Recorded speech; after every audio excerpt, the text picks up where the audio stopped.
জয় গুরু। অমৃতজ্ঞান চ্যানেলে সকলকে জানাই আমার ভালোবাসা। আজ আলোচনা করব ভালোবাসা। শ্রী ঠাকুর দুঃখ করে একদিন বলছিলেন, যেমনটা হওয়া উচিত আর তেমনটা হতে পারছি না কেন আমরা। শ্রী ঠাকুর বললেন, ভাবা, শোনা, বলা, করা, এই সঙ্গতিগুলোই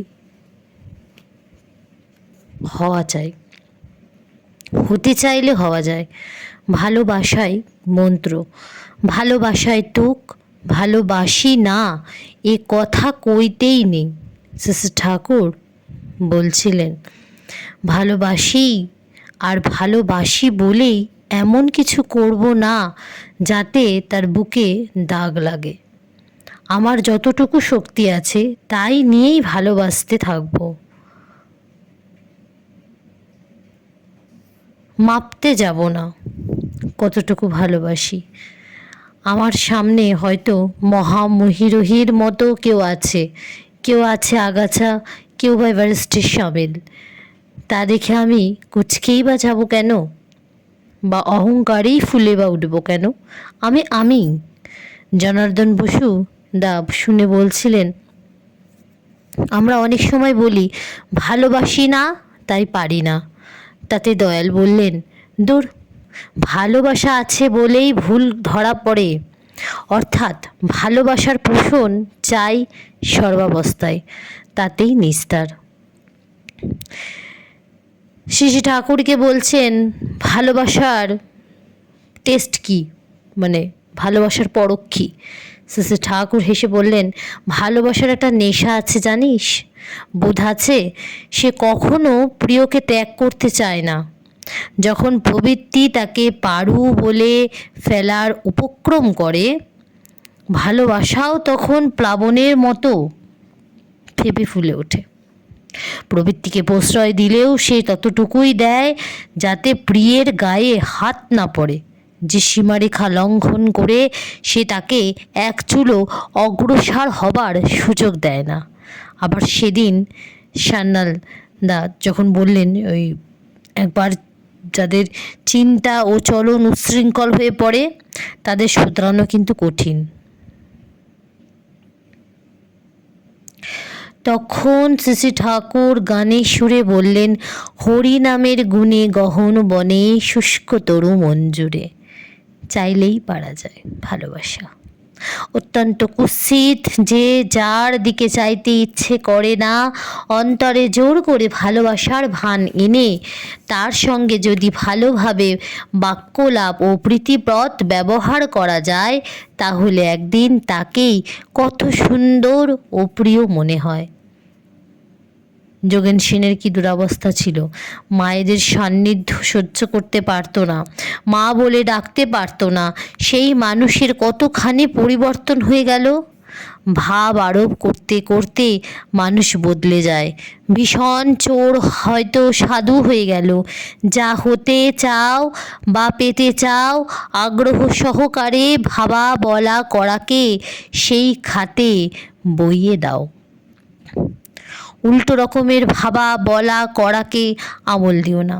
দেখবে চাহিদা তোমার সিদ্ধ হতে চলেছে। ইষ্টকে ভালো যদি বাঁচতে চাও, ভাব ভালোবাসি, কও ভালোবাসি, করো ভালোবাসার মতো করে, ওতেই তো সব কাম ফর্সা।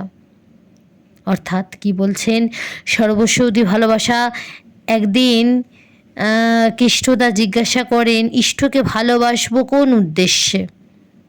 তাতে পরম দয়াল বললেন, উদ্দেশ্য থাকলে হবে না, কোনো কিছুর জন্য হলে ভাব জমবে না, আঠা লাগবে না।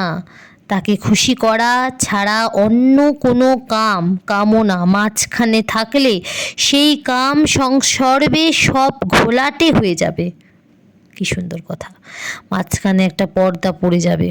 তা ভেদ করে ভালোবাসা আদত্ত জায়গায় যে পৌঁছাতে পারবে কমই, তার জন্য তাকে ভালোবাসা কঠিন কিছু না। এইটাই সহজ, এইটাই স্বাভাবিক, এইটাই সত্যার ধর্ম। কৃষ্ণ তার পরবর্তী বক্তব্য, যে কোনোভাবে হোক যে কোনোভাবে হোক ইষ্টের সঙ্গে সংসর্গ হলে তার তো একটা ফল আছেই।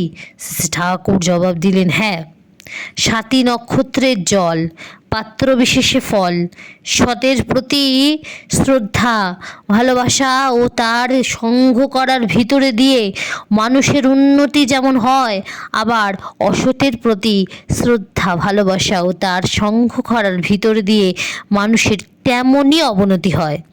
একজন মাতালের প্রতি ভালোবাসা থেকে একজন মদ খাওয়া শিখে ফেলতে পারে। ওই ভালোবাসা যতদিন থাকে ততদিন তার পক্ষে মদ ছাড়াও কিন্তু কঠিন হয়ে দাঁড়ায়। তবে একটা অবস্থা আছে, পাপে যখন আসে ঘৃণা, আসে আক্রোশ, অপমান, ইষ্ট প্রাণন ফেঁপে ওঠে, তবেই পাপের পরিত্রাণ। এখন প্রফুল্লদা সেই প্রফুল্ল দাস জানতে চাইছেন, গুরুজনের প্রতি ভালোবাসা থেকে যদি তাদের কোনো দোষ কেউ নকল করে, তার ফল কি হতে পারে ঠাকুর?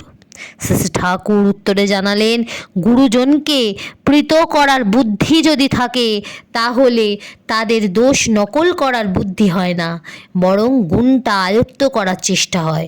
কারণ হিতাকাঙ্ক্ষী গুরুজন যারা, তাদের নিজেদের দোষ যাই থাক, সাধারণত তারা চান না যে ছোটরা সেই দোষে দোষী হোক, বরং তারা যাতে ভালো হয়ে ওঠে সেই থাকে তাদের চাহিদা, এবং তেমন তার উপদেশ ও পরামর্শই তারা দিয়ে থাকেন। অবশ্য তাদের আচরণে যদি ওই উপদেশ মূর্ত না হয়, তবে তাতে তেমন ফল হয় না।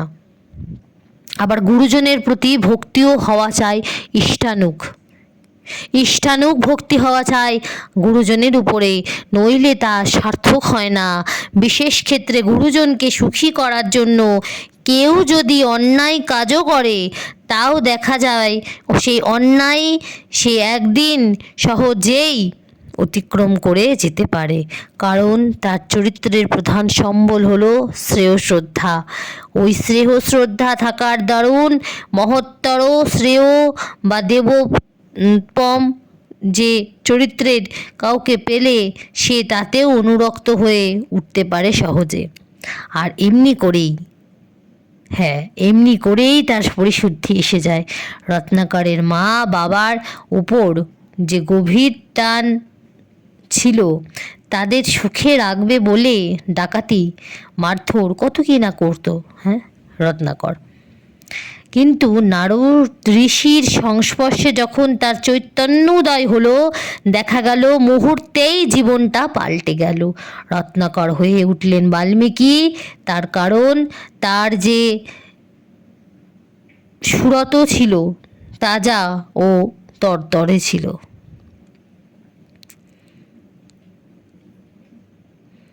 এইভাবে মানুষকে ভালোবাসতে হবে, ভালোবাসা দিয়ে মানুষকে আঁকড়ে ধরে রাখতে হবে।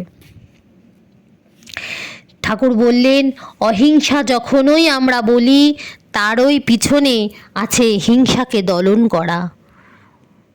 শেষে ঠাকুর বললেন, যা নাকি হিংসা অর্থাৎ সত্তাকে ক্ষয় করে, তার সঙ্গে সহযোগিতা না করে তাকে নিরোধ ও নিয়ন্ত্রণ করো। আর অহিংসা অর্থাৎ সত্তাকে পুষ্ট করে যা তাকে সব দিক দিয়ে বাড়িয়ে তোলা যায়, এই দুই রকমই আমাদের চেষ্টা করতে হবে। শ্রী ঠাকুর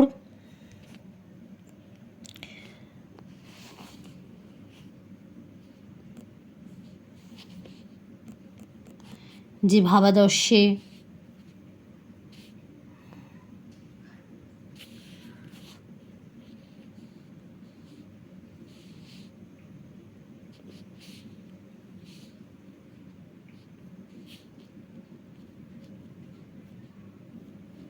শ্রী ঠাকুর যে ভাবাদর্শে আমাদেরকে ভাবিয়ে তুলিয়েছেন, সেই ভাবনাকে আমরা নিয়ন্ত্রণ করব। সবসময় মনে রাখব মানুষকে কিভাবে ভালোবাসা দিলে মানুষ তার ভালোবাসার যে আবেগ সেটির মধ্যে জড়িয়ে পড়ে। আসুন আমরা একসাথে হাতে হাত রেখে নিজেদের জীবনকে সুন্দর করে তুলি। আর কিছু বলবো না, আমি আমার বক্তব্য এখানেই রাখছি। সবাই ভালো থাকবেন, ভালো রাখবেন, ভালোবাসবেন। জয় গুরু।